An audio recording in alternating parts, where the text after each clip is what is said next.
Hello, good morning बच्चों। Today will start our further chapter of natural resources. हमने इससे पहले नेचुरल रिसोर्सेज स्टार्ट किया था। हम कुछ पार्ट तक वहाँ पे रुक गए थे। आज हम उस चैप्टर को आगे बढ़ाते हैं, ठीक है। तो हमने कहाँ तक स्टार्ट एंड किया था? स्टेज ऑफ डेवलपमेंट तक, राइट। स्टेज ऑफ डेवलपमेंट तक जितने भी रिसोर्सेज के डिवीजन है हमने वहाँ तक पढ़ा था। अब हम आगे इसकी आगे के डिवीजन पढ़ेंगे, ठीक है। आप सबको याद ही होगा कि हमने प्रीवियसली क्या पढ़ा था। आई डोंट थिंक सो कि मुझे इसे रिकॉल करने की ज़रूरत है। Okay, let's get started. On the basis of renewability आज हम लोग बात करेंगे रिसोर्सेज, नेचुरल रिसोर्सेज के डिवीजन।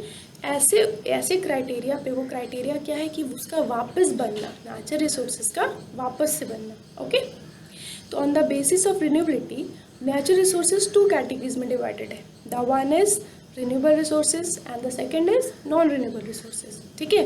रिन्यू, ये दोनों जो वर्ड आ रहे हैं हमारे सामने, रिन्यू एंड नॉन रिन्यू, इससे हमें क्या समझ आ रहा है? इससे एक चीज़ तो पता चल रही है, रिन्यू मतलब दोबारा रिन्यू हो सके। कुछ पुराना है दोबारा रिन्यू हो सके। कोई पुराना कपड़ा होता है, हम उसे ऑल्ट्रेशन करते वापस से न्यू हो जाता है, राइट। और यही चीज़ यहाँ रिसोर्स में भी है। नॉन रिन्यूएबल मतलब जो दोबारा रिन्यू ना हो सके। लाइक चूहे ने अगर किसी कपड़े को काट दिया तो वापस से वो रिन्यू नहीं हो सकता, तो वो क्या है? नॉन रिन्यूएबल है।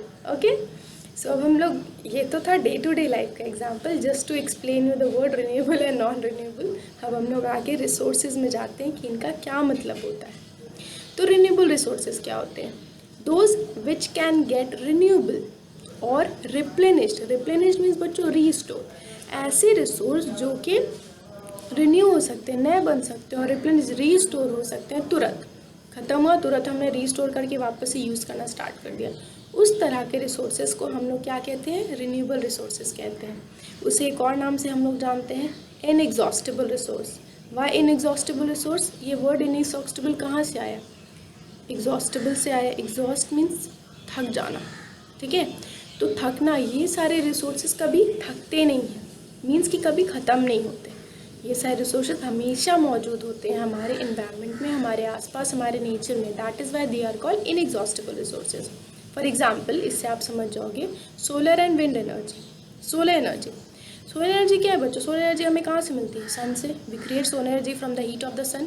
तो क्या भी इमेजिन किया है कि सूरज कभी ख़त्म हो सकता है? सूरज कभी बंद हो सकता है? नहीं ना, ऐसा तो कुछ होता नहीं है। सूरज हमेशा प्रेजेंट होता है एटमॉस्फेयर में। तो वो क्या है? सोलर एनर्जी क्या है? वो कभी भी बंद नहीं होगी, वो हमेशा रिन्यू होती रहेगी बच्चों, रीस्टोर हो सकती है, रिन्यू हो सकती है। And the second is wind energy. Wind energy क्या है? विंड, हवा। हवा तो ऑलरेडी हर जगह प्रेजेंट होती है। उसका कोई मैन्युफैक्चरिंग होता है? उसका कोई एक्सपायरी डेट होता है क्या कि कुछ दिन के बाद हवा नहीं चलेगी? आज से 400 साल बाद हवा नहीं चलेगी? ना, it's nothing like that.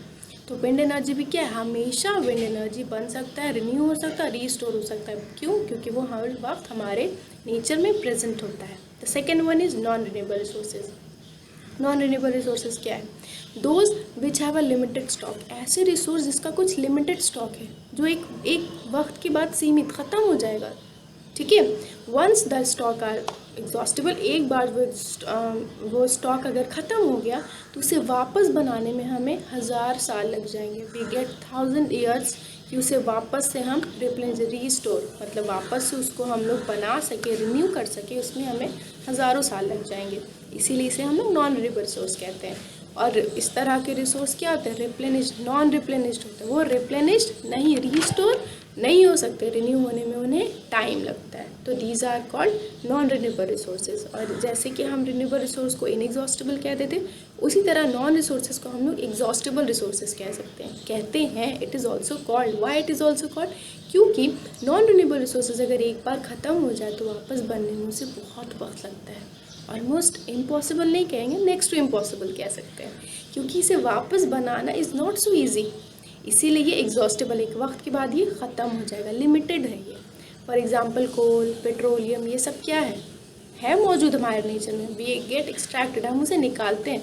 But सोचो अगर पेट्रोलियम ख़त्म, पेट्रोल ख़त्म हो जाए तो कहाँ से आएगा? उसे वापस बनाने में, वापस से उसे उस स्टेट में रीस्टोर करने में हमें बहुत साल लगेंगे। साल मतलब 10, 15, 20 साल नहीं, थाउजेंड्स ऑफ ईयर्स लगेंगे। ओके, तो ये थे हमारे renewable and non renewable resources. The next is, एक और डिवीजन है, on the basis of distribution. बंटवारे के हिसाब से हमारा नेचुरल रिसोर्सेज दो हिस्सों में बंटता है, ठीक है, ubiquitous resources and localise resources. अब बंटवारे के हिसाब से आप लोग को थोड़ा समझ नहीं होगा, on the basis of distribution. क्यों मैम? क्यों? क्योंकि बच्चों हर चीज़, हर रिसोर्स हर जगह प्रेजेंट नहीं होती।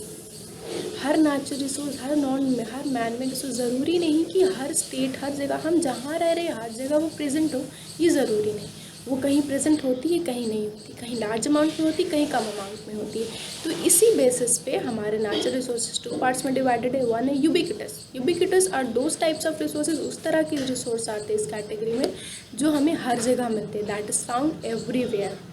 अब वो एवरीवेयर हमें दो ही चीज़ें मिल सकती है। क्या हो सकता है वो? Water, air. Water, air, land, ये तीन चीज़ें ऐसी है जो हम कहीं भी जाएंगे तो हमें मिल जाएगी, ठीक है। तो ये तीन चीज़ें किसका एग्जाम्पल है? यूबिक्विटस का। The next is localise resources. Localise resources क्या है? लोकलाइज मतलब समझ आ रहा है कि एरिया में सीमित हो जाना। Localize resources are those types of resources that are found only in some places. कुछ स्पेशल सर्टन प्लेसेस में कुछ रिसोर्सेज मिलती है। उस तरह के रिसोर्सेज को हम लोग लोकलाइज्ड कहते हैं। लोकलाइज रिसोर्स, इस नाम से तो आप लोग को समझ में आ रहा होगा, लोकल पीपल, वहाँ के रहने वाले लोकलाइज्ड लोग हैं, मीन्स वो वहीं रह रहे सर्टन।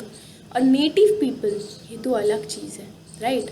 तो यही चीज़ यहाँ पे भी इस्तेमाल हो रही है। आपको याद है मैंने स्टार्टिंग नेचुरल रिसोर्स के स्टार्टिंग में आपको दो चीज़ बताई थी, ओर्स के बारे में और uranium. Uranium is found in Ladakh. हमें पता है पोटेंशियल रिसोर्सेज में क्या हमें पता है वो वहाँ है, बट वो एक रिसोर्स की तरह यूज़ नहीं हुई। तो वो क्या लोकलाइज रिसोर्स में आता है बच्चों। यूरेनियम क्या हो सकता है? यूरेनियम उस जगह पे पाया जाता है, तो वो उसी जगह पे, क्या झारखंड, कोलकाता, बिहार, जमशेदपुर, इन सब जगह पे यूरेनियम मिलता है? नहीं मिलता। इन सब जगहों पे यूरेनियम मौजूद नहीं होता है, ठीक है। दैट इज़ वाई यूरेनियम का क्या होता है कि यूरेनियम हर जगह प्रेजेंट नहीं हो सकता। तो इसी